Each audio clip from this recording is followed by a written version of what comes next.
feet of Jesus. I am listening and learning from one of God's giants. I have known Tom Elliff for a long time. In recent years, he's become a key advisor, friend, and confidant. I've watched him walk through the fires of ministry from a distance and up close. He is a man you would want to walk with through a fire. Tom models for me the spirit-filled life that can survive life's fires. I'm blessed to have prayer warriors in the church and around the country. These individuals have covered me in ways only eternity will reveal.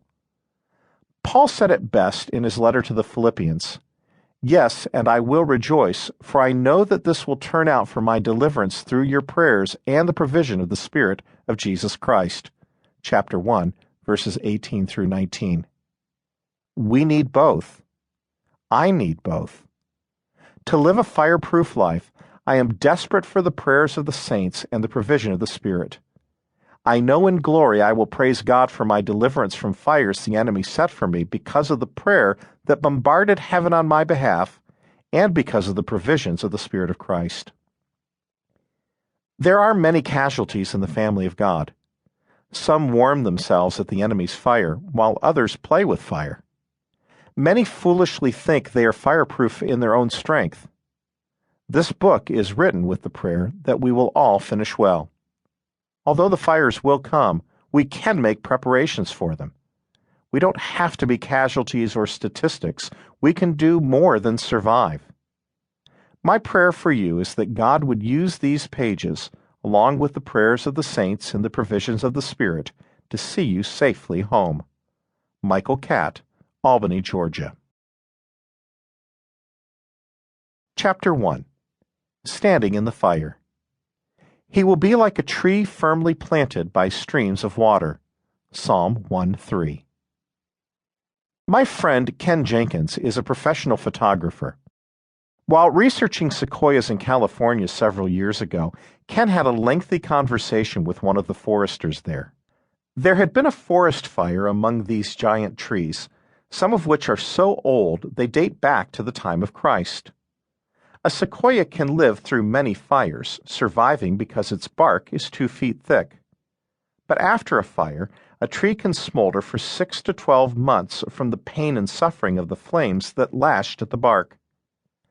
When trials by fire come, we often find ourselves smoldering.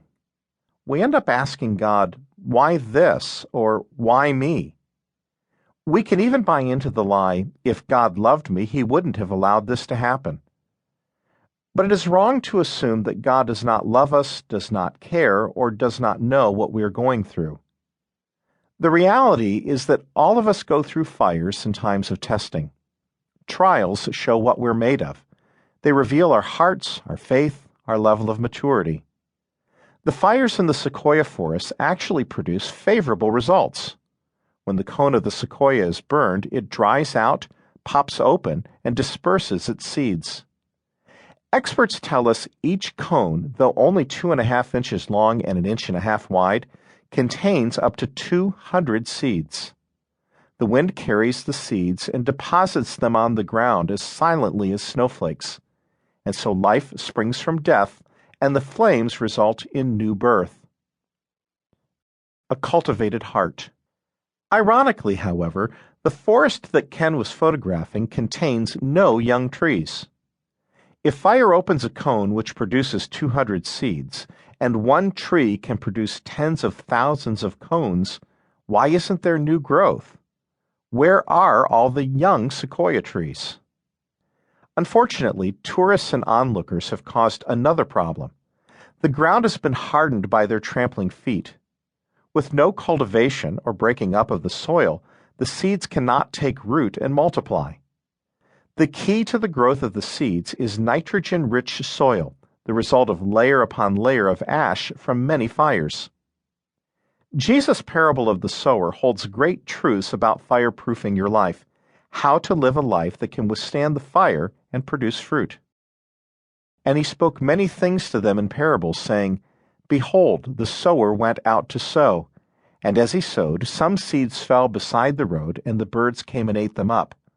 Others fell on the rocky places where they did not have much soil, and immediately they sprang up, because they had no depth."